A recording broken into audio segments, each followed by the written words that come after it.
Hi friends, నేను మీ అభిషేక్. క్రిస్టియానిటీలో ఉన్నటువంటి కొన్ని ధర్మ సందేహాలను ఈరోజు మన గెస్ట్ అయినటువంటి కృపావరం గారిని అడిగి వాటికి సమాధానం తెలుసుకునే ప్రయత్నం చేద్దాం. నమస్తే కృపావరం గారు. నమస్తే. బైబిల్లో ఉన్నటువంటి కొన్ని సందేహాలు మేము మీ ముందు ఉంచుతాం, మీరు దానికి మీ ఒపీనియన్ చెప్పండి. అడగండి. ఫస్ట్ క్వశ్చన్, బాప్తిసం తీసుకుంటేనే క్రిస్టియన్గా మారినట్ట? అసలు బాప్తిసం ఎందుకు తీసుకోవాలి? తీసుకోకపోతే స్వర్గానికి వెళ్ళమా? బాప్తిసం తీసుకోవాలని ఏమీ లేదు. తీసుకోకపోయినా కూడా యేసు ప్రభుని ఇష్టపడచ్చు. బాప్తిసం తీసుకునే వాళ్ళు కూడా రహస్య క్రైస్తవులు ప్రతి కమ్యూనిటీలో చాలా మంది ఉన్నారు. వారు బాప్తిసం తీసుకోరు.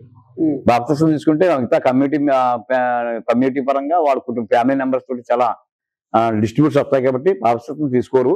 కానీ యేసు ప్రభు అంటే ఇష్టం ఉన్న రహస్య క్రైస్తవులు ప్రతి కమ్యూనిటీలో చాలా మంది ఉన్నారు.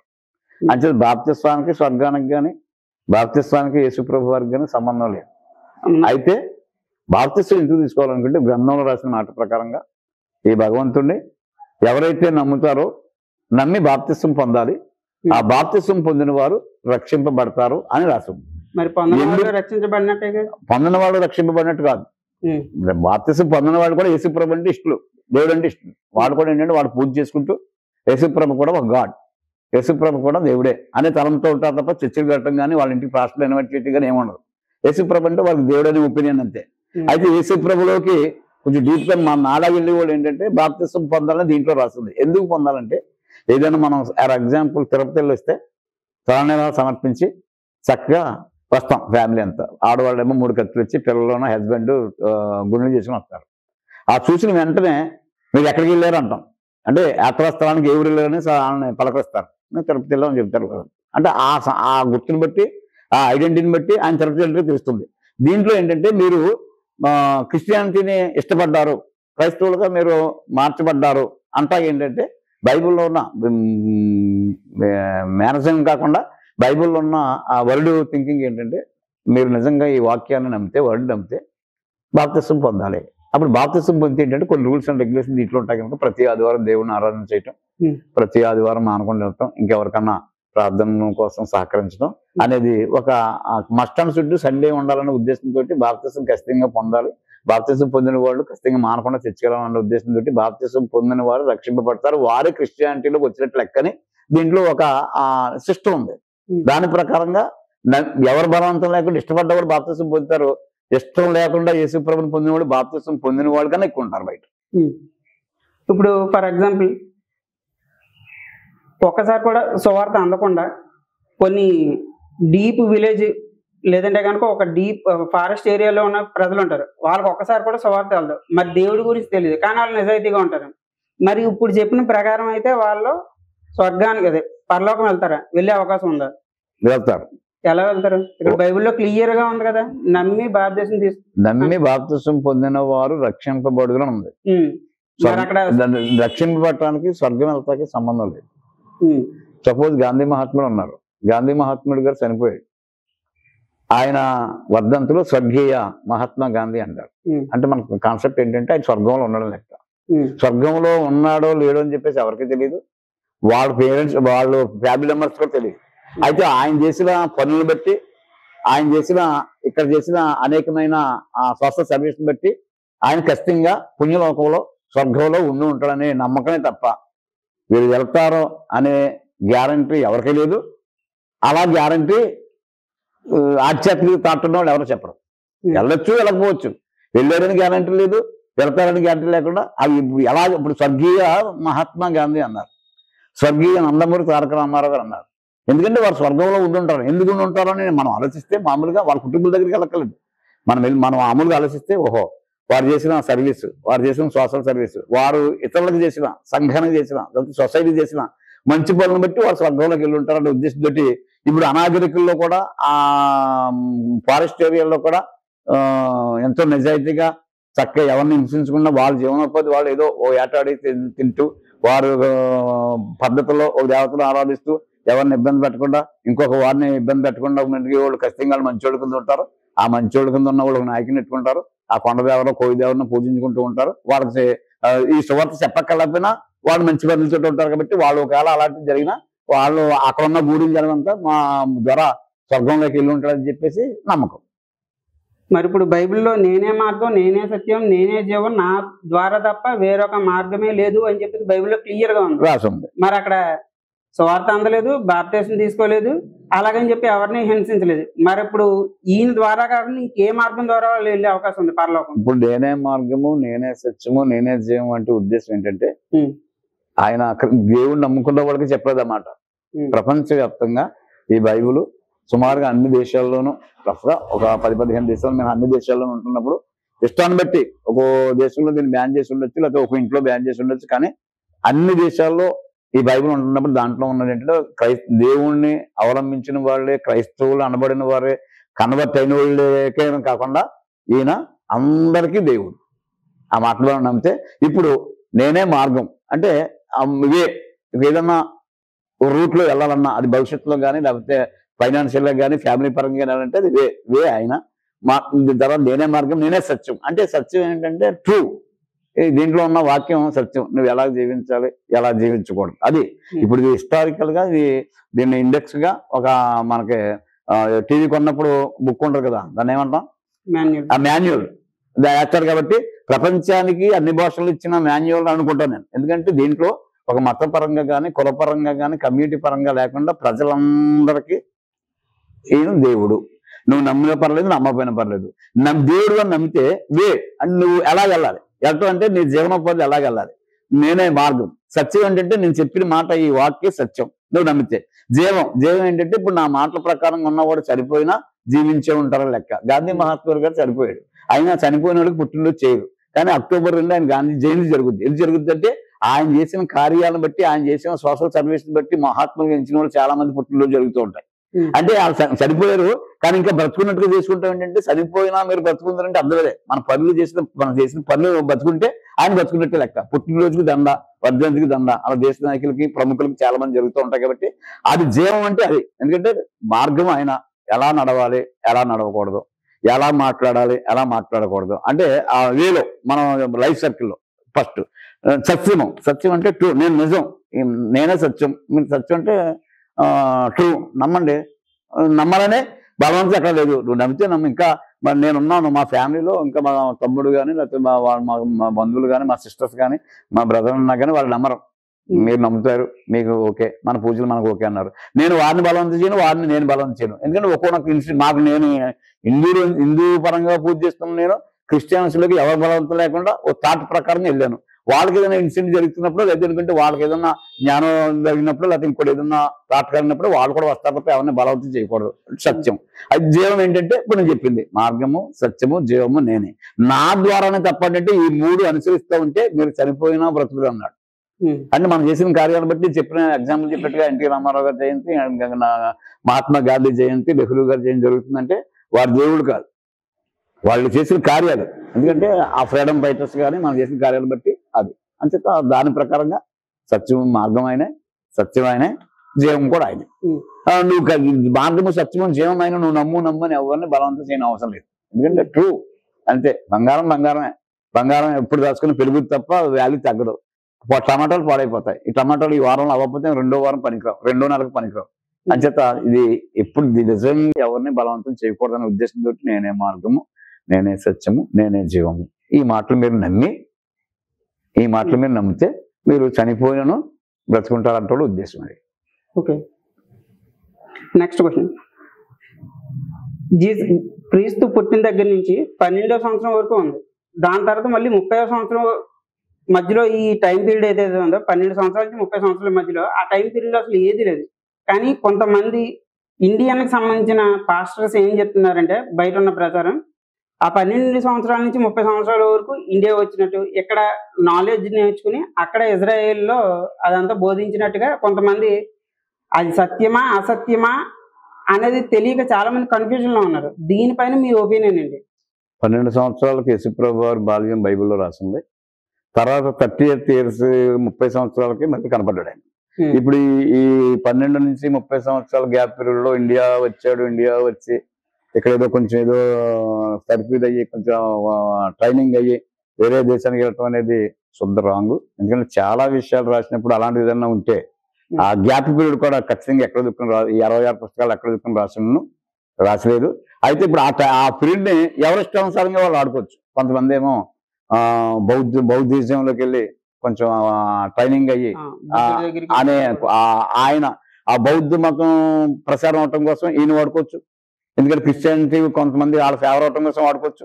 అలాగనమాట. ఇప్పుడు బిజినెస్ ఉంటుంది, బిజినెస్ లో యేసుప్రభు బొమ్మ ఉంటుంది, వెంకటేశ్వర బొమ్మ ఉంటుంది, ముస్లిం సన్నం ఉంటుంది. ఎందుకంటే ఆ వ్యాపారం చేసేదానికి ఆ ముగ్గురు కావాలి.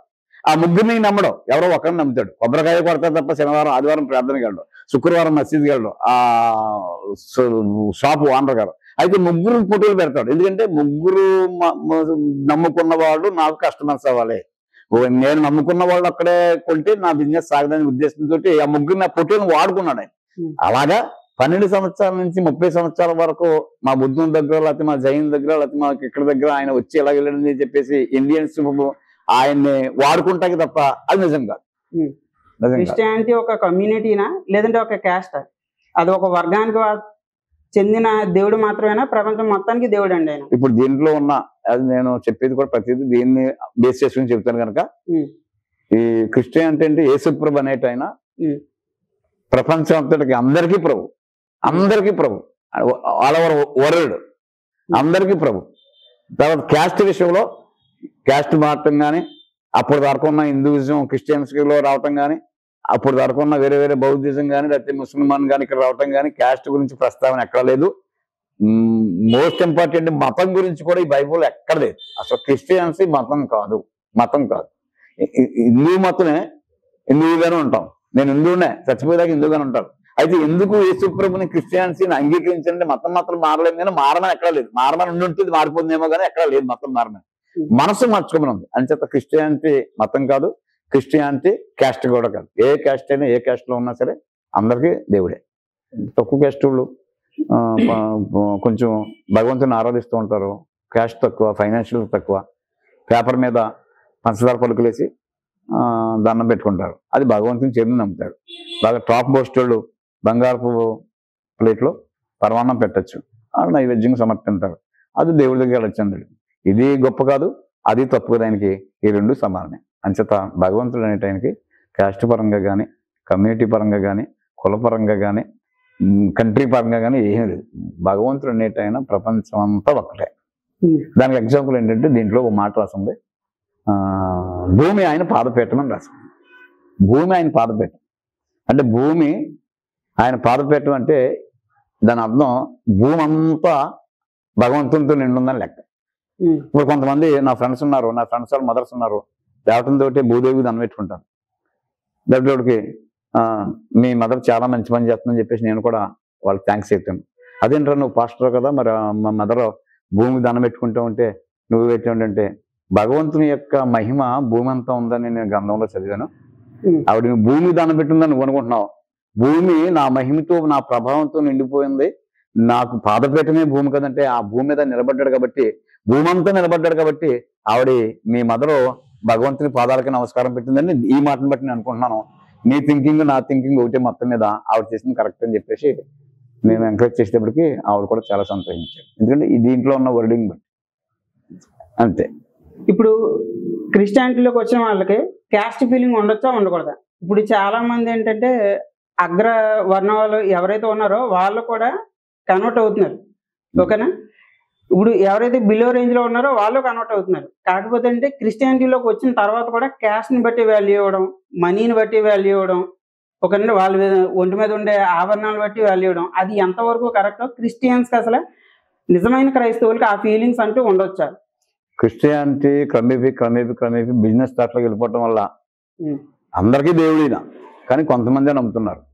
ఆ నమ్మిన దాంట్లో మళ్ళీ ఏంటంటే ఒక రిచ్ మ్యాన్ క్రిస్టియానిటీలోకి వస్తే అందరూ ఆయన లీడరు, వీళ్ళందరూ సర్వెంట్స్ కింద, అంటే ఆయనకి సపోర్టింగ్ కింద. అదే ప్యూర్ మ్యాన్ వచ్చాడు అనుకోండి, వచ్చి వెళ్ళిపోవటమే. ఇంకా అది ఎక్కడ ఉన్నాడో ఏంటో లేకుండా ఫైనాన్షియల్ స్టేటస్ బట్టి, క్యాస్ట్ స్టేటస్ని బట్టి, ఏమన్నా రిచ్ క్యాస్ట్ అయినా బ్రాహ్మణులు కానీ, సౌదరీస్ కానీ క్రిస్టియన్స్కి వచ్చాయనుకోండి, అవి బాబు పెద్ద క్యాస్ట్ అయినా వచ్చాడని చెప్పేసి వాళ్ళని ఎంకరేజ్ చేయటం, వాళ్ళని కొంచెం ఇగో చూపించడం. అదే లో క్యాస్ట్ వాళ్ళు వస్తే వాళ్ళు వచ్చిన పర్లేదు రాపని పని అంటాం అంటే బిజినెస్ స్టార్ట్. దీంట్లో సారాంశం ఏంటంటే, దీని అర్థం ఏంటంటే, బిజినెస్ స్టార్ట్. ఒక పెద్ద ఆయన వస్తే అంతా దాసోహం అయిపోవటం, ఒక పూర్ మ్యాన్ వస్తే నువ్వు వచ్చిన పర్లేదు రాపోతుంటంలో వాళ్ళ ఫైనాన్షియల్ ప్రాబ్లం, క్యాస్ట్ ఫీలింగ్ చూస్తున్నారు తప్ప భగవంతుని చూడట్లేదు. ఇక్కడ చెప్పిన భగవంతుడు ఏంటంటే అందరికీ ప్రభువు, అందరికీ ఉపకారి, దీంట్లో క్యాస్ట్ లేదు, ఫైనాన్షియల్ లేదు, నమ్మకం అంతే. ఇప్పుడు ఏంటంటే ఉన్న నాలాంటి పాస్టర్స్ చాలా మంది ఏంటంటే ఫైనాన్షియల్ గా దాన్ని బిజినెస్ థాట్లో నడిపించి చాలా రకాలుగా, క్రిస్టియానిటీ అంటేనే బిజినెస్ గా ఉంది కాబట్టి చాలా మంది యేసుప్రభుని నమ్మటం కానీ యేసుప్రభు చర్చి కట్టడం కానీ చాలా మంది జరిగే సందర్భాలు చాలా ఉన్నాయి. ప్రతి గ్రామంలో ఉన్నాయి, ప్రతి సిటీలో ఉన్నాయి. నా కొలీగ్స్ చాలా మంది క్రిస్టియానిటీ అంటే భయపడే వాళ్ళు ఉన్నారు. ఎందుకంటే బయట జరుగుతున్న ఆ బిజినెస్ థాట్స్ అలా ఉన్నాయి కనుక చూస్తూ ఉంటారు. ఎవరిని ఏమనరు, వాళ్ళు కర్మ వాళ్ళే అనిపిస్తారు, అయ్యో అలాగా ఇలాగ అనుకుంటా ఉంటారు కాబట్టి ఎవరో ఏమన్నారు. ఎందుకంటే ఎగ్జాంపుల్ ఏంటంటే, మనం అనుకున్న దానికి బయట డూయింగ్కి చేసేదానికి బోల్డ్ తేడా ఉంటుంది. పరమ ఆంజనేయస్వామి భక్తులు ఉన్నాడు ఒక ఆయన, ఆంజనేయస్వామి భక్తుడు ఆయన, మంగళవారం ఆంజనేయస్వామి భక్తుడు. ఆంజనేయస్వామి యాసం వేసుకుని ఒక ఆయన అడుక్కుంటూ వచ్చాడు, ₹1 కూడా వేయలేదు ఆయన. అదే వేసం తోటి అడుక్కునే ఆయన వచ్చాడు, ఇంతకు భక్తుడు అయ్యి ఉండి కూడా ₹1 కూడా వేయలేదు. అయితే పరమ భక్తుడు ఆంజనేయస్వామి భక్తుడు, అయ్యో నా భగవంతుడి యొక్క రూపంతో ఉన్నాడు అని అనుకున్నాడంటే ₹100 ఇస్తే 2 పూట్ల భోజనం చేస్తాడు, దండం పెడతాడు. ఆ స్వభావం లేదు. ఎందుకంటే ఆయన దేవుడు అనే స్వభావం ఉంది. ఈయన చూసేటప్పటికి నా దేవుని యొక్క రూపం వేసుకున్నా, నా దేవుని రూపంలో ఇటు అడుక్కున్నా, ఇటు దగ్గరగా ఉన్నాడనే తాటుతో ఉన్నారు తప్ప, రిచ్ మ్యాన్ లాగా ఉన్నారు తప్ప, అయ్యో నేను పూజిస్తున్న భగవంతుడి రూపం అని చెప్పేసి ₹1 కూడా ఇల్లు చాలా సందర్భాలు నచ్చేది. సాయిబాబా ఆకారంలో కానీ భగవంతుని ఆంజనేయ ఆకారం కానీ ఇల్లు తిరుగుతూ ఉంటే వాళ్ళు నమ్ముకున్న భక్తులు ఇది అయ్యో నా దేవుడు ఈ రూపం వచ్చని చెప్పేస్తే కొంతవరకు పేదరికం పోను, ఆడ పూజిస్తున్న భగవంతుడు చాలా హర్షించింది. అంచేది ఏంటంటే రిచ్చే బిజినెస్, పూరే అంచేది. అయితే భగవంతుడికి క్యాస్ట్ కానీ ఫైనాన్షియల్ ప్రాబ్లం కానీ ఎక్కడా లేవు, గ్రంథంలో ఎక్కడా లేదు, అందరికీ సమానమే. అయితే మేము చేస్తున్న బిజినెస్ స్టార్ట్ బట్టి అలా ప్రొవైడ్ అవటం వల్ల ఎవరు నమ్మలేకపోతున్నారు. నిజంగా దేవుని నమ్మి బాప్తిసం తీసుకున్నటువంటి ప్రజలు యాజ్ పర్ బైబిల్ ప్రకారం విగ్రహాలకి అర్పించినటువంటి ఆహారాన్ని తీసుకోవచ్చా తీసుకోకూడదా?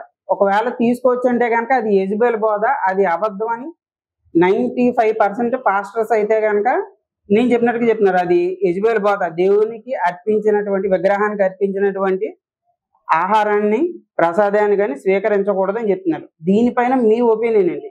నేను ఎవరి మాట నమ్మను, ఎవరి మాట విన్నో, బైబిల్లో ఉన్నదాన్ని నా నాలెడ్జ్ ప్రకారంగా తెలుగులో ఉంది కనుక చదువుకొని దీన్ని అర్థం చేసుకుంటే ప్రయత్నం చేస్తానన్న భావంలో తిరుపతి ప్రసాదం ఎవరన్నప్పుడు నాకు ఇస్తే దాన్ని కళ్ళకద్దుకుని తినేస్తాను నేను. ఎందుకంటే అంటారు తిరుపతి ప్రసాదం ఎవరైనా నాకు ఇస్తే లడ్డు కళ్ళకద్దుకుని నేను తినేస్తాను. ఎందుకంటే మరి పాస్టర్ అయ్యింది తిరుపతి ప్రసాదం తినేస్తారని చెప్పేసి ఇక్కడ కూర్చున్న ఫాలోవర్స్ అందరికీ వండర్ అవ్వచ్చు. అయితే నేను ఆరాధిస్తున్న భగవంతుని గ్రంథంలో విగ్రహాలకు సంబంధించిన వాటి గురించి అని చెప్పేసి ఒక ఆర్టికల్ ఉండి దాని వలన ఏమీ దోషం లేదు, దాని వలన ఏమీ ఇబ్బంది లేదు అని, విగ్రహంలో ఏమీ లేనప్పుడు దాంట్లో పవర్ ఏముంటుంది? అంచేత విగ్రహాలు అర్పించింది మనస్సాక్షి కల్మషం లేకపోతే తినొచ్చనుంది, తినకపోవటం తినటం అనేది వారి అభిష్టం అంతే. వారి మనస్సాక్షి బలహీనతను బట్టి, వారికి ఉన్న భక్తి బలహీనతను బట్టి తప్ప దాంట్లో వాదోపవాదాలు కాకుండా తినొద్దని రాయలేదు. విగ్రహాలు అర్పించింది తినొద్దని బైబిల్లో లేదు. తినొచ్చు, తినడానికి అనుకూలంగా ఉంది. ఎందుకంటే విగ్రహాల్లో ఏమీ లేదని చెప్పి సత్యం నాకు తెలుసు కనుక ఆ విగ్రహం దగ్గర పెట్టింది, విగ్రహంలో ఏమీ లేనప్పుడు విగ్రహంలో పెట్టి అక్కడ పెట్టింది ఏమవుద్ది? చక్కగా తింటాను నేను. రుచికరమైన పదార్థాన్ని విలువతో చేసిన వస్తువులు, ఆ పదార్థాలని భగవంతుడు సృష్టించినవే, ఎవడో విగ్రహాలు సృష్టించినవి కాదు. విగ్రహాలకు సంబంధించినవి వాక్యం బాగా తెలిసిన వాళ్ళకి దీంట్లో చదువుకున్న వాడు కొత్త నిబంధన ప్రకారంగా యేసుప్రభు వారి యొక్క మాట ప్రకారంగా ఖచ్చితంగా విగ్రహంలో ఏమీ లేదు గనక విగ్రహాలకు సంబంధించి తినొచ్చు. అయితే ఈ పాస్టర్ గారు తింటున్నప్పుడు నేనేంటని చెప్పేసి కొంతమంది చాలా వీక్ అయిపోయి కొంచెం ఇబ్బంది పడతారనే ఉద్దేశంతో బాగా చదువుకున్న వాక్యం తెలిసిన ప్రజలు ఏంటంటే నాకు అంత నాలెడ్జ్ మా ప్రజలకు లేదు కనుక అని చెప్పేసి వీళ్ళు తింటం మానేస్తారు తప్ప యాక్చువల్గా విగ్రహంలో ఏమీ లేనప్పుడు, విగ్రహంలో శక్తి లేదని బైబిల్లో రాసినప్పుడు ఖచ్చితంగా విగ్రహాలు సమర్పించింది ఖచ్చితంగా తినొచ్చు. దీని గురించే బోల్డ్ అంత ఆర్గ్యుమెంట్స్ అయితే జరుగుతూ ఉన్నాయి. జస్ట్ మీరు ఏదన్నారో ఒక పర్సన్ కూడా అదే అన్నారు, దాని మీద పెద్ద కాంట్రవర్సీ జరుగుతుంది. రేపో మాపో ఇంటర్వ్యూ కూడా అవ్వబోతుంది. నేను చెప్తున్నాం కదా సార్, మొత్తం క్రిస్టియానిటీ అనేటప్పటికీ బిజినెస్ స్టార్ట్ అయిపోయింది. పాపులేషన్ అయిపోయింది అనే ఉద్దేశంతో జరుగుతుంది తప్ప ఎక్కడ దీంట్లో ఉన్నట్లు ఎవరికీ అవసరం లేదు. ఎవరో ఈ మధ్య నేను కూడా వింటున్నాను, ఎవరో చక్కగా భార్యాభర్తలు చక్కగా పువ్వులు పెట్టుకుని మంచి దుస్తులు పెట్టుకుని వచ్చారు. నువ్వు పువ్వులు పెట్టుకొచ్చావేంటి, అలాంటి దుస్తులు వేసుకొచ్చావండి అని ఎవరు కామెంట్ చేశారంటే వారిని దగ్గర గురించి బాధపడ్డారు. అమ్మ తెలిసి తెలియక చాలా మందిని ఇబ్బంది పెడుతున్నారు. అసలు ఇబ్బంది పెడుతూనే పాపం అని బైబిల్లో ఉన్న సంగతి అయితే నిన్ను అలా మాట్లాడరమ్మా. మీరు చక్కగా మీరు సాంప్రదాయబద్ధంగా మీరు ఉండొచ్చు, దానికి ఉండకూడదు అని పెట్టుకోకూడదు ఎక్కడ లేవు. అవి పనికిరాని విషయాల్ని హైలైట్ చేసుకుంటున్న సందర్భాలు ఎక్కువైపోయినాయి ఈ మధ్య కాలంలో. అంచేత నేను వాళ్ళని సముదాయించడం జరిగింది. కాబట్టి దాంట్లో భగవంతుడి యొక్క కాన్సెప్ట్ అవుతుండే, భగవంతుడు అనేటాయన దేవుడు అనేటాయన ఎవరిని ఇబ్బంది పెట్టడు. వారిని భగవంతుని ఆరాధిస్తున్న వారు కూడా ఎవరిని ఇబ్బంది పెట్టకూడదు, అంతే థాట్. ఓకే, ఇప్పుడు ప్రస్తుతం ఉన్నటువంటి క్రిస్టియానిటీ కమ్యూనిటీలో కానీ కొంతమంది పాస్టర్స్లో కానీ కొన్ని సంఘాల్లో కానీ ఏంటంటే బైబిల్ పక్కకి వెళ్ళిపోయింది, దేవుడు పక్కకి వెళ్ళిపోయాడు. మధ్యలో ఏమున్నాయంటే బొట్టు పెట్టుకోవచ్చా, బొట్టు పెట్టుకోకూడదా, పూలు పెట్టచ్చా, పెట్టకూడదా, విగ్రహానికి అర్పించింది తినొచ్చా, తినకూడదా, వీటిపైన వీళ్ళ బోధ వెళ్తున్నాయి, దశమ భాగాల మీద బోధలు వెళ్తున్నాయి తప్ప నిజమైనటువంటి యేసుక్రీస్తు ఏం కోరుకుంటున్నాడో, ఆయన మన దగ్గర నుంచి ఏం ఎక్స్పెక్ట్ చేస్తున్నాడో అదంతా కూడా జరగట్లేదు. ఇప్పుడు అటువంటి వాళ్ళకి మీరు ఇచ్చే సందేశం ఏంటి? ఇప్పుడు నేను చెప్తూ ఫస్ట్ నుంచి నేను అదే చెప్పానండి. ఇప్పుడు ఎక్కడ ఏ చర్చపరంగా తీసుకున్నా పాస్టర్స్ పడట్లేదు, ఫాలోవర్స్ పడట్లేదు. ఏంటంటే అసలు దీంట్లో ఉన్న విషయాలు చెప్పకుండా టైం వేస్ట్, పనికిరాని విషయాన్ని తీసుకుంటాం, దాన్ని హైలైట్ చేయటం. ఆ తర్వాత మేధావులు చూస్తూ ఉంటారు, ఎడ్యుకేటెడ్ చూస్తూ ఉంటారు, చాలా మంది పీపుల్ చూస్తూ ఉంటారు. కాబట్టి ఈ పనికిరాని విషయాలు చేసుకుంటారు. అసలు ఆ చెప్పిన విషయాలు ఒక్కడు కూడా చెప్పాలని చెప్పేసి యేసుప్రభు చెప్పిన విషయాలు గుళ్ళకి రాకపోయినా చర్చిలకు వెళ్ళకపోయినా కొంతమంది తెలిసిన విషయాలు ఉంటాయి. అలాగే దాని విషయాలను ప్రస్తావించకుండా ఈ పనికిమాల విషయాలు ప్రస్తావించడం చాలా మంది రాలేకపోతున్నారు. ఎందుకంటే యేసుప్రభు చెప్పింది ఏంటంటే నిన్ను వలె నీ పొరుగు వారిని ప్రేమించాలి, అతిథి సత్కారం చేయాలి, మన ఇంటికి వచ్చి అతిథికి సత్కారం చేయాలి, నీ ఇన్ని వల్ల నీ పొరుగు వారిని ప్రేమించాలి, అలాగే నీ తల్లిదండ్రులను సన్మానిస్తూ ఉంటే ఎక్కువ కాలం నువ్వు బ్రతుకుతావు అని ఇలాంటి జీవితంలో ఉపయోగపడే మాటలు ఎన్నో లక్షల మాటలు ఉన్నాయని. ఈ మాటలు కాకుండా హైలైట్ అవ్వాలి, అక్కడ ఆ సంఘం హైలైట్ అవ్వాలి, లేకపోతే ఆ పర్సన్ హైలైట్ అవ్వాలని చెప్పేసి ఏదో ఒక పనికిమాలిన విషయం తీసుకుంటాం, దాన్ని హైలైట్ చేయటం. దాన్ని హైలైట్ చేసేటికి దీంట్లో ఏముందని చెప్పేసి ఆధ్యాత్మికంగా డెప్త్ గా బైబిల్ తెలిసిన వాళ్ళు దాన్ని చూడటమే, తెలియని వాళ్ళు చూడటమే, అది పెద్ద వైరల్ అయ్యి దాన్ని రేజ్ అవటమే ఇప్పుడు ప్రజెంట్ జరుగుతున్న సన్నివేశాలన్నీ అయ్యాయి. సిచ్యువేషన్ అలా ఉందంతే. బైబిల్ మీద ఒక అవగాహన లేకుండా ఆయన చెప్పిన మంచి మాట ఎవరు చెప్పారు? మీరు ఆయన ఏమన్నాడు? సర్వ సృష్టికి వెళ్ళండి అంటే అనుకూలమైన ప్రదేశాలకు వెళ్ళండి, సువార్తను చెప్పండి. సు అంటే మంచి, వార్త అంటే మాటలు, మంచి మాటలు.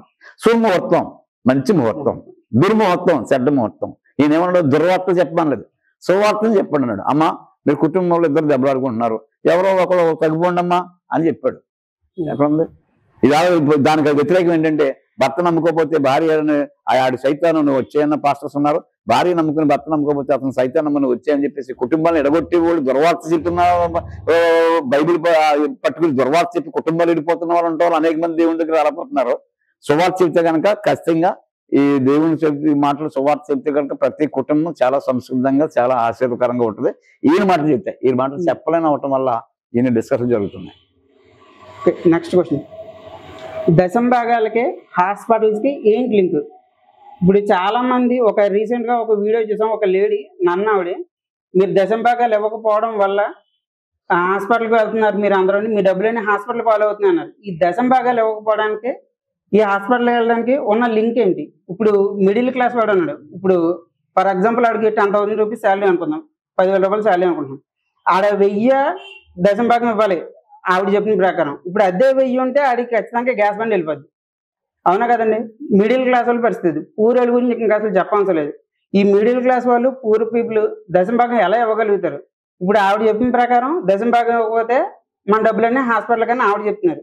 ఈ హాస్పిటల్కి దశమ భాగానికి ఉన్న లింక్ ఏంటి? దశమ భాగం అనేది పాత నిబంధనలో రాయబడిన దేవుని మాట.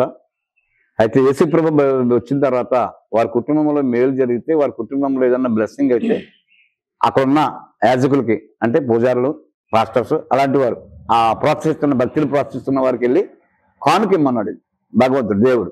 ఆ కానుక వారి యొక్క స్తోమతను బట్టి నీ సామర్థ్యం కొలిగి కానుక ఇవ్వాలి. అంతే తప్ప ఖచ్చితంగా ఇవ్వాలని ఎక్కడ లేదు. దాన్ని కూడా అలాగా యేసుప్రభు వారు ఎక్కడ ఖచ్చితంగా ఇవ్వాలని డిమాండ్ చేసిన లేదు. ఖచ్చితంగా మాత్రం కానుకలు మాత్రం ఇవ్వాలి. అది ఖచ్చితంగా నువ్వు ఇవ్వకపోతే నాశనం అయిపోతావు, నువ్వు ఇవ్వకపోతే ఏంటన్నది అది కొంచెం ఇబ్బందికరమైన మాటే. కానీ దైవ సన్నిధిలో మాత్రం నువ్వు మేలు పొందవు కనుక ఆ దైవ మందిరం యొక్క ఆ సాన్నిధ్యం కొరకు దాని యొక్క మెయింటెనెన్స్ కొరకు సహకరించండి అనుకున్నప్పుడు వాడు ఆశించిన దానికన్నా ఎక్కువ వెళ్తారు. ఎప్పుడైతే డిమాండ్ చేస్తున్నారో దానివల్ల ఏముందంటే ఉన్న భక్తి కూడా పోయి మిడిల్ ఫ్యామిలీస్ కానీ పూర్ ఫ్యామిలీస్ కానీ మిడిల్ పోయి ఆ ఒకే ఒక విషయంలో దాంతోపాటు ఇవ్వగలిగితే ఖచ్చితంగా ఇస్తారు. పూజ చేసుకునే వాళ్ళు అన్ని రకాల పళ్ళు పెట్టి వాళ్ళు ఉంటారు, స్వామికి లేకుండా పంచదార పెట్టి వాళ్ళు ఉంటారు. దేవుడు రెండింటినీ ఆరగిస్తాడు ఆ నమ్మకం. అలా ఏంటంటే వీళ్ళు చెప్పవలసిన ఇప్పుడు నేను చెప్పినట్టుగా కుటుంబాలు బాగుపడతాకే, బిడ్డల భవిష్యత్తు ఉంటాకే, వాళ్ళ ఆధ్యాత్మిక భక్తి పడటానికి ఎన్నో విషయాలు చెప్పాడు దేవుడు. అవి ఏం చెప్పకుండా ఏదైతే వైరల్ అవుద్దో, ఏదైతే వైరం అవుద్దో చెప్పడం ఉన్న భక్తిని పాడు చేయటం ఏంటంటే బిజినెస్ థాట్. అలా ఆ సంఘంలో తాకతో ఉన్న సంఘం 2 అంతస్తులు బిల్డింగ్ వేసుకున్నారు, కానుకలు గట్టిగా ఇవ్వటం వల్ల అని చెప్పేసి ఈ పాస్టర్ గారు ఏంటంటే ఆయన బండి మీద తిరిగే పాస్టర్ గారు వెంటనే సంవత్సరంలో కారు మారుస్తున్నాడు, ఖచ్చితంగా కానుకలు ఇచ్చేస్తున్నారు కనుక మరి ఇవ్వకపోతే ఎలా పోతారని చెప్పేసి ఇది పోటాపోటీ బిజినెస్ థాట్ తప్ప చనువుకోకుండా బలవంతం కాకుండా నువ్వు ఇవ్వగలిగింది ఇమ్మని భగవంతుడు చెప్పాడు. దాన్ని చనుక్కోకుండా గిసుక్కోకుండా దేవుడు నాకు ఇలా ఇచ్చాడు కాబట్టి 10 రూపాయలు మనస్ఫూర్తిగా నిండు హృదయంతో ఇచ్చేది తప్ప బలవంతంగా ఇచ్చేది అంగీకారం కాదు.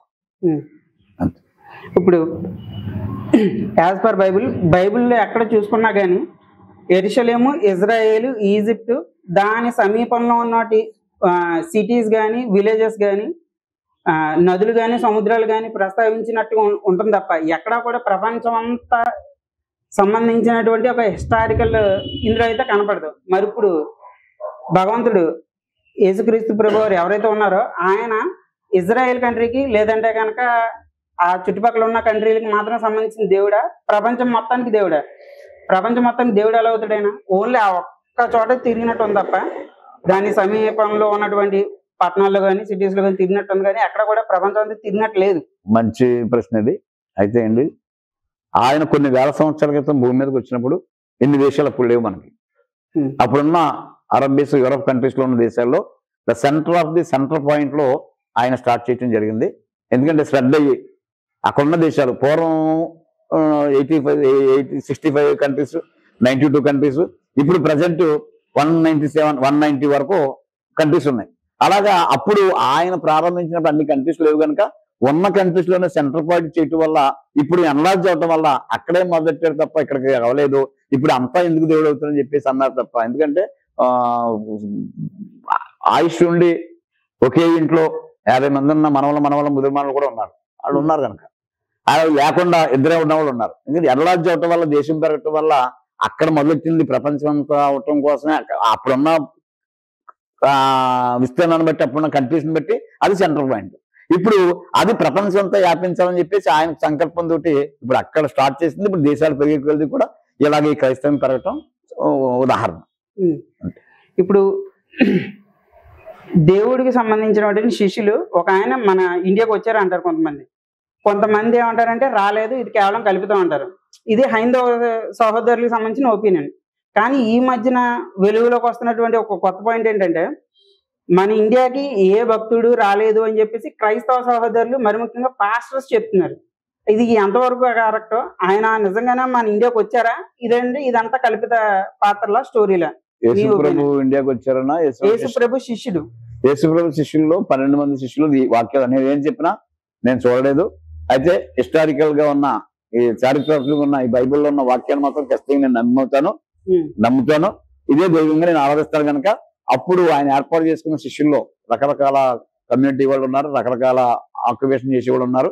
వాళ్ళందరినీ ఏర్పాటు చేసుకున్నప్పుడు మనకి ఇండియా, అప్పుడు ఇండియా శ్రీలంక కానీ లేకపోతే ఇంకోటి గారు కలిసి ఉన్నప్పుడు మన ప్రాంతంలోకి తమిళనాడు మనదే కలిసి ఉన్నప్పుడు, ఆంధ్ర తమిళనాడు కలిసి ఉన్నప్పుడు కేరళ నుంచి తోమాగారు రావటం నిజం. ఎందుకంటే తోమాగారు హిస్టరీ ఆఫ్ ద తోమాగారు అని చెప్పేసి మద్రాసులో ఒకటి ఉంది కనుక ఆయన తోమాగారు అనేటప్పటికీ మన మద్రాసులో ఆయన టెంపుల్ ఉంది. బైబిల్లో ఆయన గురించి ప్రత్యేకత ఉంది. అంటే యేసు ప్రభుతో కలిసిన శిష్యులు తోమా గారు ఖచ్చితంగా మన ఏరియాలో, మద్రాస్ ఏరియాలో ఉన్నారు. ఆయన సేవ చేశారు, కేరళలో చేశారు. కేరళలో కూడా చాలా ఇంపార్టెంట్ టెంపుల్స్ ఉన్నాయి, చారిత్రక టెంపుల్స్ ఉన్నాయి. కేరళ నుంచి మొదలెట్టి ఆయన మద్రాసులో స్థిరపడి మద్రాసు చేసినప్పుడు కూడా టెంపుల్స్ ఉన్నాయి. ఆయన శిష్యులు ఒక ఆయన కేరళ నుంచి చెన్నై రావటం తోమా గారు మాత్రం ఎక్స్పెక్ట్ 70% నిజం వాక్య ప్రకారంగా. కానీ బైబిల్లో ఎక్కడన్నా ఇండియా వచ్చారు ఆయన అని ఆ హిస్టరీ ఎందుకు లేదు?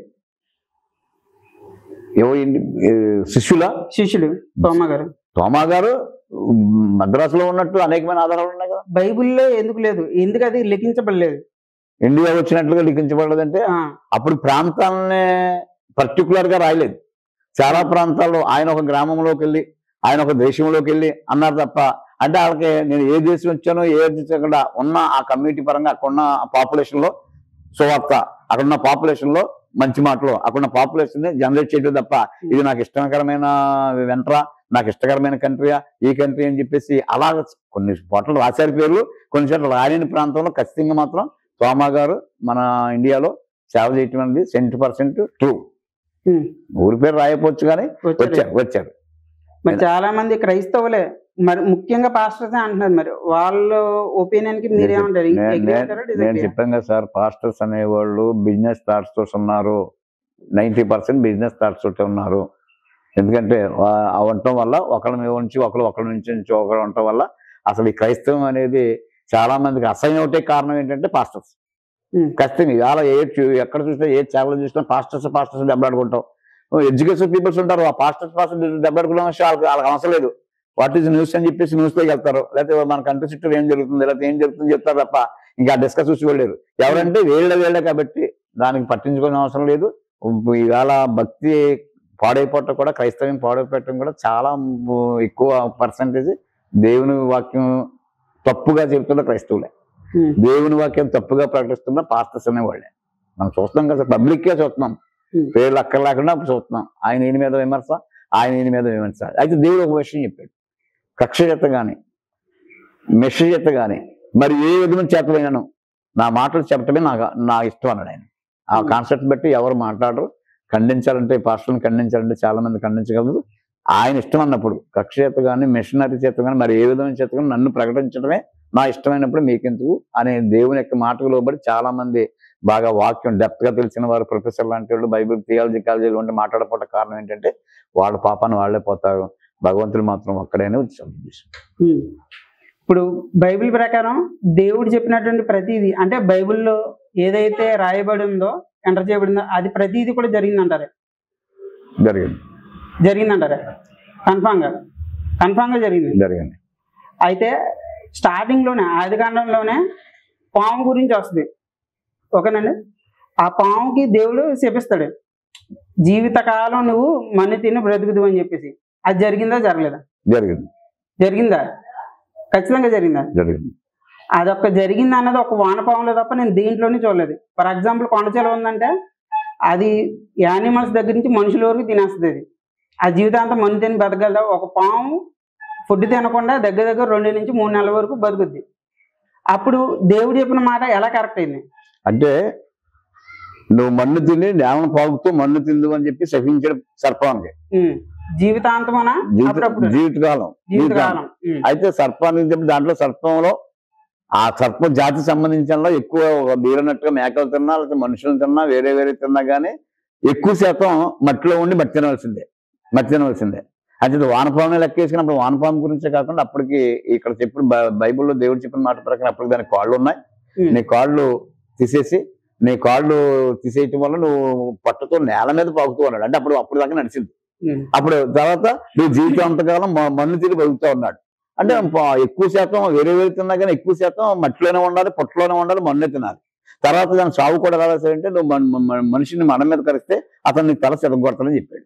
అదే జరుగుతుంది అంతే. అంచేత నాకు కొండ సెలవ మనుషులు మింగుతుంది కాబట్టి మట్టి తిందని కానీ, లేకపోతే వానపాము ఒక్కటే మట్టి తింటుందని, తాసుపాము తిందంటగా లేదు. ఇవన్నీ నివాసాలన్నీ సరీసృపాలు అంటారు దీని యొక్క తెగ.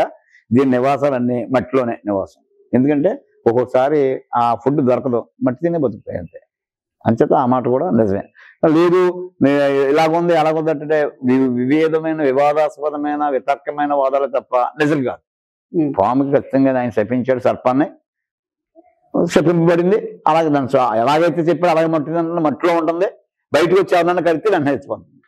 మనం మీద కడుతుంది, కాళ్ళ మీద కడుతుంది, పైకి లేచి చేతి మీద కడదు. అక్కడ కింద ఉంటే ఇక్కడ చేతి మీద కడితే వేరే విషయం. అటు వెళ్తుండగా నువ్వు మనం మీద కలుస్తావు, అతను నీ తల చెదగొడతాడని చెప్పాడు. అదే జరుగుతుంది. ఇప్పుడు బైబిల్లో ఉన్నటువంటి ఒక పాయింట్ ని పదే పదే హైందవ సహోదరులు పదే పదే ప్రస్తావిస్తున్నారు. కానీ దీనికి ధీటుగా సమాధానం పాస్టర్స్ చాలా మంది చెప్తున్నారు. కానీ దానికి ఏంటంటే అగ్రీ అవ్వట్లేకపోతున్నారు. ఆ క్వశ్చన్ ఏంటంటే, లోతు తన కూతురులతో వ్యభిచరించింది అని చెప్పేసి చాలా మంది ప్రచారం చేస్తున్నారు. నిజంగానే లోతు కూతురులతో వ్యభిచరించాడా, లేదంటే కనుక కూతురులో ఆ రకంగా ప్రవర్తించారా? దీనికి చాలా మంది సమాధానం చెప్పారు. కానీ హైందవ సహోదరులు పదే పదే రెచ్చగొట్టే ప్రయత్నం చేస్తున్నారు. దీనిపైన మీ ఒపీనియన్ ఏంటి? బైబిల్లో పురుషుని సృష్టించాడు దేవుడు. ఆ పురుషుని సృష్టించిన తర్వాత ఆయనకు ఒక హెల్పింగ్ సహాయం, సాటి సహాయం కావాలని చెప్పి, తోడు కావాలని స్త్రీని నిర్మించాడు. వారిద్దరు భార్య భర్తలు అనబడ్డారు. వారి ద్వారా సంసారం జరగటం వల్ల పిల్లలు పుడతారనేది ఆ క్రియేషన్ భగవంతుడు ఇచ్చాడు. ఇప్పుడు లోతు విషయానికి అది ఫస్ట్ స్టార్టింగ్. లోతు విషయానికి వచ్చేటప్పుడు ఏంటంటే, లోతు ఇద్దరు ఆడపిల్ల ఆయనకి. అయితే ఆ ఆడపిల్ల ఎప్పుడు వచ్చిన తర్వాత 5 సంవత్సరాలు అమ్మాయికి ఏం తెలియదు.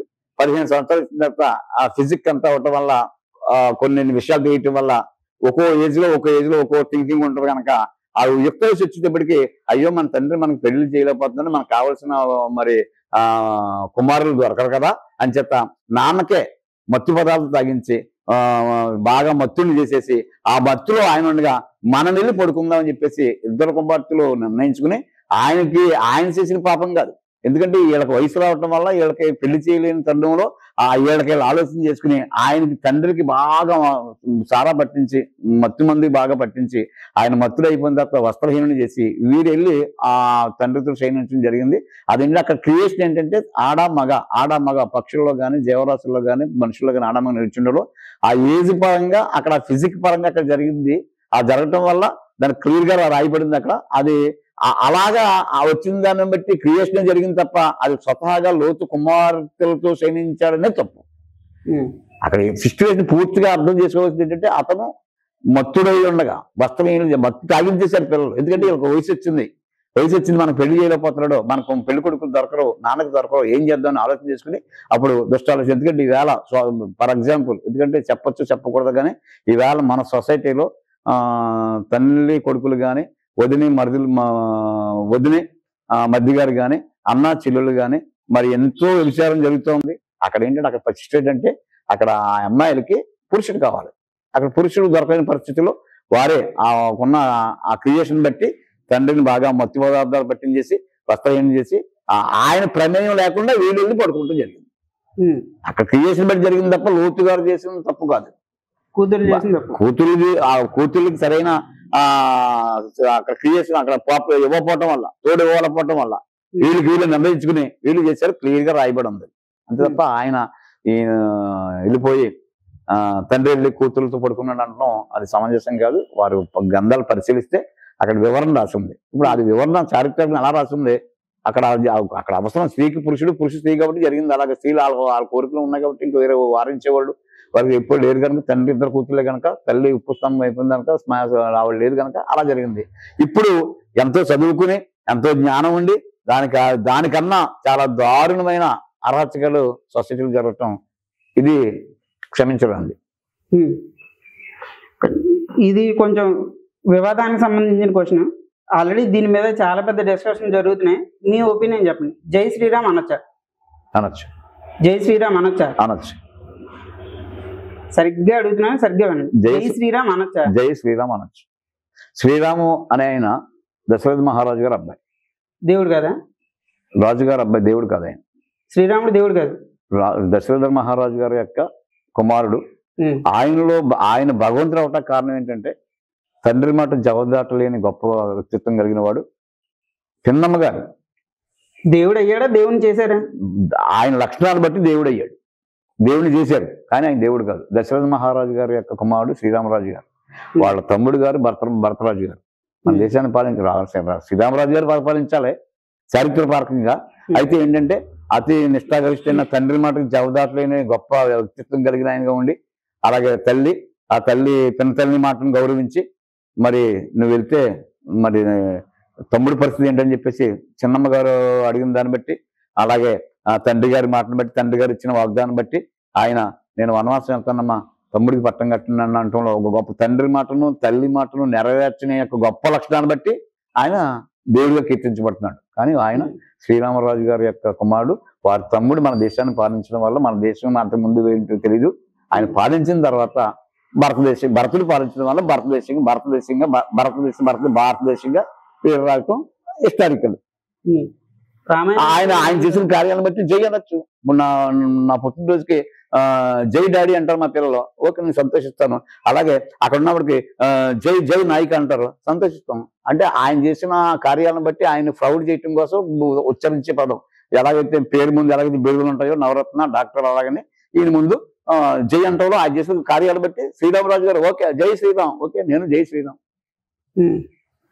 ఆ రకంగా అనొచ్చు తప్ప దేవుడినిగా గుర్తించి అనకూడదు. రానున్న రోజుల్లో 2050 కానీ లేకపోతే 3001 కానీ ఎన్టీ రామారావు గారు కూడా దేవుడిగా చిత్రీకరించిన మనం ఆశ్చర్యపడక్కర్లేదు. ఎందుకంటే అలాంటి కార్యాలు వారు చేశారు.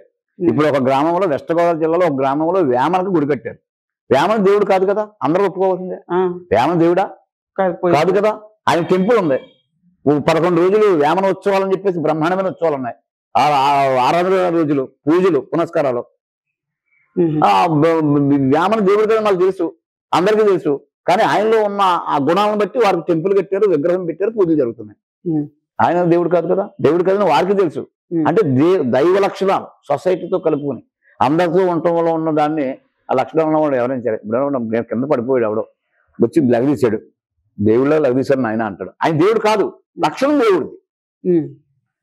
రాముడు వారు శ్రీరామరాజు గారి లక్షణాలన్నీ భగవంతుడి లక్షణాలు.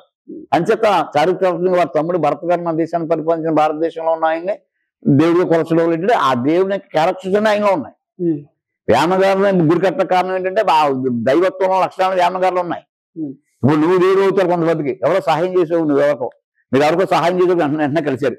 అయ్యో బాబా ఎవరు హాస్పిటల్కి వెళ్తాడు, డబ్బులు లేవండి మీరు ఇచ్చారండి బాబు, దేవుడు సహాయం చేశారని దేవుడికి, మీరు దేవుడు కాదు కానీ వాళ్ళకి దేవుడే అంతే. ఇప్పుడు బైబిల్ ప్రకారం అన్ని జంతువుల్లో కల్లా సమస్త ప్రాణుల్లో పాము యుక్తి గలదే అని ఉంటది. బైబిల్లో పాము సర్పము యుక్తి గలదని రాశారు. రైట్.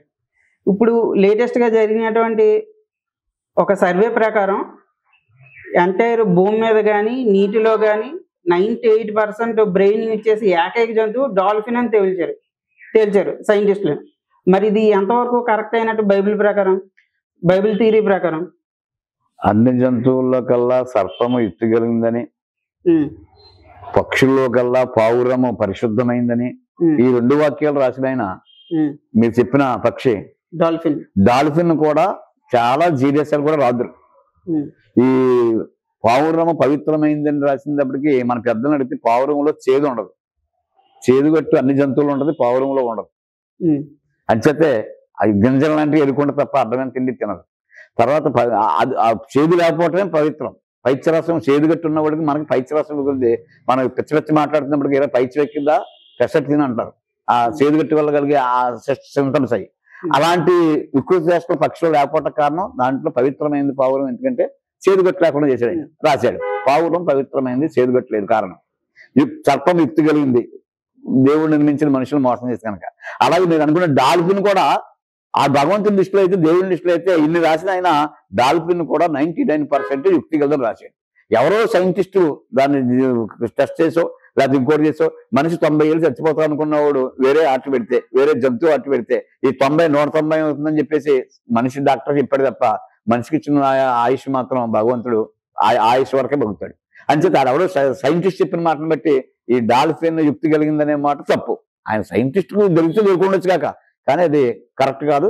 బైబిల్లో ఉన్న చారిత్రాత్మకతలో ఉన్న విషయాలు కరెక్ట్, ఆయన చెప్పింది కరెక్ట్ కాదు. అది నిజమైనా కానీ అది కరెక్ట్ కాదు, ఆయనకే నిజం. దానికన్నా ఒక దాని మీద చేశారు, ఇంకో జీవి మీద చేస్తే ఇంకో రిజల్ట్ రావచ్చుగా.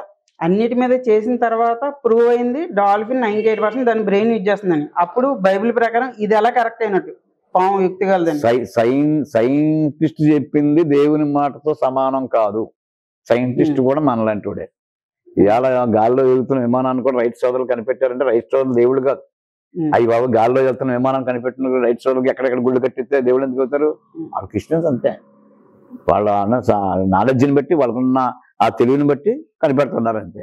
అంతే తప్ప ఈ సైంటిస్టులు దాన్ని బ్రెయిన్ పరిశీలించేంత మాత్రాన ఇది చాలా జీనియస్ అంత మాత్రాన ఎవరు హర్షించారో ఒక ఆయన చెప్తే చెప్పుండొచ్చు, ఆయనకు నోబెల్ ప్రైజ్ ఇచ్చి ఉండొచ్చు.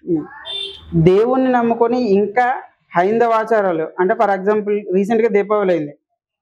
చాలా మంది క్రైస్తవులు ముఖ్యంగా పాస్టర్లో వాళ్ళ పిల్లలు వాళ్ళ భార్య కలిపి చాలా మంది దీపావళి ఫెస్టివల్ సెలబ్రేట్ చేసుకున్నారు. ఇది ఎంతవరకు కరెక్ట్? మనం వాటి జోలికి వెళ్ళొచ్చా? ఒకసారి నమ్మి భారతదేశం తీసుకున్న తర్వాత హైందవ సహోదరులకు సంబంధించిన పండుగలు మనం చేసుకోవచ్చా? వాక్య ప్రకారంగా బాగా వాక్యం లోతుగా తెలిసిన ప్రొఫెసర్ లాంటి ప్రకారంగా అన్యులు ఆచరిస్తున్న ఆచరణలు ఏమీ ఆచరించకూడదని ఒక పక్క, దానికి రెండో పక్క అదే బైబిల్ ప్రొఫెసర్స్ బైబిల్ వాక్యం బాగా చదివిన వాళ్ళకి ఉద్దేశం ఏంటంటే నువ్వు ఏ పని చేసినా ఇంకొక వ్యక్తిని ఎట్టి పరిస్థితుల్లో నువ్వు నొప్పించకూడదు, బాధ పెట్టకూడదు. ఈ రెండింటిని బట్టి కొంతమంది ఆ కుటుంబంలో పిల్లలు ఉంటారు, ఎక్కడ ఫారిన్ వస్తారు, ఎక్కడి నుంచి వస్తారు, అమ్మ మాతో పాటు రెండు కాల్చమ్మ అంటంలో కాల్చినంత మాత్రం ఆయన భక్తి పోతే, కాల్చినంత మాత్రం ఆయన దైవత్వం పోరు, కాల్చినంత మాత్రం ఆయన ఆమె మళ్ళీ పాపత్ముని కావడు కదా. అక్కడ దేవుడి మాట ధిక్కరించినట్టు అవుతుంది కదా. దేవుడి మాట ధిక్కరించడం ఎందుకు అవుద్ది? దేవుడి మాట ధిక్కరించడం ఎందుకు అవుద్ది? అక్కడ ఏంటి, నువ్వు వీలైనంత వరకు నువ్వు ఎవరిని కూడా నొప్పించకూడదని దేవుడి మాట. నీకు నువ్వే బాధపడు తప్ప ఎవరిని నొప్పించకూడదనేది దేవుని మాట. అలాగా నేను ఆరాధిస్తున్న దేవుడు చేశాడు. ఆయన కొడుతున్నప్పుడు మేము కొట్టిన వాళ్ళు ఎవరో నువ్వు చెప్పగలదు అన్నాడు. అన్నారు, మాట్లాడలేదు ఆయన. ఇప్పుడు ఆయన మీద మొక్క మీద ఉమ్మేసి ఉమ్మేసిన వాళ్ళు ఎవరో చెప్పగలదు అన్నారు ఆయన. నువ్వు దేవుడు అయితే శివుడి నుంచి రావలేవా అన్నాడు. అన్ని మాటలు అన్ని కూడా నోరు ఇంత కించిత్ కూడా మాట్లాడదంటే పాపం వాళ్ళు తెలియక మాట్లాడుతున్నారు. మనం ఎందుకు బీపీ చేసుకోవాలి, మనం ఎందుకు అటెన్షన్ అయిపోవాలి, ఎందుకు మనం రియాక్ట్ అవ్వాలని చెప్పేసి ప్రశాంతంగా సాధుత్వంగా సమానంగా ఉండగలిగిన లక్షణం భగవంతుని యొక్క లక్షణం. అక్కడ ఆయన అన్నవరకు కూడా తెలుసు ఆయన ఏమైనా మనం చేయగలడు. ఎందుకు చేయలేదు అంటే ఆయన ఎవరిని నొప్పించడు, ఎవరిని ఇబ్బంది పెట్టకూడదు, ఎవరిని బాధ పెట్టకూడదు అని భగవంతుని యొక్క లక్షణం. అది చాలా ఆధారాలు ఉన్నాయి. కొరింథీయులకు 1:12 ప్రకారంగా నీ సహోదరుని అనబడిన వారిలో ఎవరి హృదయాన్ని గాయపరచకూడదు, పొరపాటును కూడా నొప్పించకూడదు. నువ్వు నొప్పిస్తే దేవునికి విరోధంగా పాపం చేసిన వాడు అవుతావు అని రాసింది. అంచేత కుటుంబీకులు ఎక్కడ ఫారెన్స్ లో ఉన్నారు, పిల్లలు చక్కగా వచ్చారు, వాళ్ళు చక్కగా పోషిస్తున్నారు, వీళ్ళ ప్రార్థనకి వెళ్తారు. అమ్మా మరి మేము వచ్చాం కాబట్టి మాతో సెలబ్రేట్ చేయమంటే తప్పకుండా చేయాలి. వాళ్ళని సంతోషపరచాలి, సంతోషంగా ఉండాలి. వీళ్ళు భీష్మించి కూర్చుంటే అదెవరో మనుషులు కల్పించిన పద్ధతి. బైబిల్ చదివితే బైబిల్ ఉన్న వాక్య ప్రకారం వెళ్తే ఆ కుటుంబం అంతా సంతోషంగా ఉండాలనేది దేవుని యొక్క ప్రణాళిక. వాళ్ళ అన్యులేం కాదు కదా, వీళ్ళు రక్త సంబంధికులు, వీళ్ళు పుట్టిన బిడ్డలు, వ్యతిరేకులేం కాదు. ఆ కుటుంబం అంతా కలిసి ఉండాలి. వీళ్ళు చనిపోయినప్పుడు వాళ్ళు రావాలి, వాళ్ళు బతుకున్నప్పుడు ఏదో చూడాలి. అదంటే దాన్ని వ్యతిరేకంగా తీసుకుని దాన్ని ఇబ్బందిగా తీసుకుని నువ్వు వాళ్ళతో కలవకూడదని కుటుంబాలు ఎడగొట్టే పాస్టర్స్ ఉండటం వల్ల దేవుని వాక్యం పూర్తిగా అర్థం కాక ఒకే మాట అయినా ఎవరిని నొప్పించకూడదు భగవంతుని యొక్క ఉద్దేశం. అదే కాన్సెప్ట్. ఎవరిని నొప్పించకూడదు, ఏ కులం వారిని, ఏ మతం వారిని, ఏ ధనికుని పేదని నొప్పించకూడదు. ఇది భగవంతుని యొక్క సువార్త. వేశ్యుల దగ్గరికి వెళ్ళాడు ఆయన, వ్యభిచారుల దగ్గరికి వెళ్ళాడు, అంతకుల దగ్గరికి వెళ్ళాడు, రోగిష్ఠుల దగ్గరికి వెళ్ళాడు, పూటకి గతైన వాళ్ళ దగ్గరికి వెళ్ళాడు, ఎంతో గొప్ప పండితుల దగ్గరికి వెళ్ళాడు, ప్రభుత్వ ఉద్యోగుల దగ్గరికి వెళ్ళాడు. ఆయన అందరు కావాలి ఆయనకి. అలాగే ఆ స్వభావం నీకు లేనప్పుడు ఇంకెందుకు మన భక్తి అండి. ఇంకా అది బైబిల్ యొక్క సారాంశం. అందరికీ దేవుడు. సో ఇది ఫ్రెండ్స్, ఈ రోజు మన గెస్ట్ అయినటువంటి కృపావరం గారితో జరిగినట్టు ఇంటర్వ్యూ. దీని మీద మీకు ఎటువంటి సందేహాలు కానీ ఉంటాయి అని చెప్తాను. సో ఇదండి ఈనాటి మన కృపావరం గారు, మన గెస్ట్ అయినటువంటి కృపావరం గారి చేత మన అనేక సందేహాలను అడిగి తెలుసుకుని మీకు తెలిసే ప్రయత్నం చేసాం. దీనిపైన మీకు ఏమైనా సందేహాలు ఉంటే కామెంట్ రూపంలో తెలియచేయండి. వాటిని మరలా ఇంకొకసారి వీరితో కలిసి డిస్కస్ చేసి మీకు తెలియజేసే ప్రయత్నం చేస్తాం. అంతవరకు సెలవు.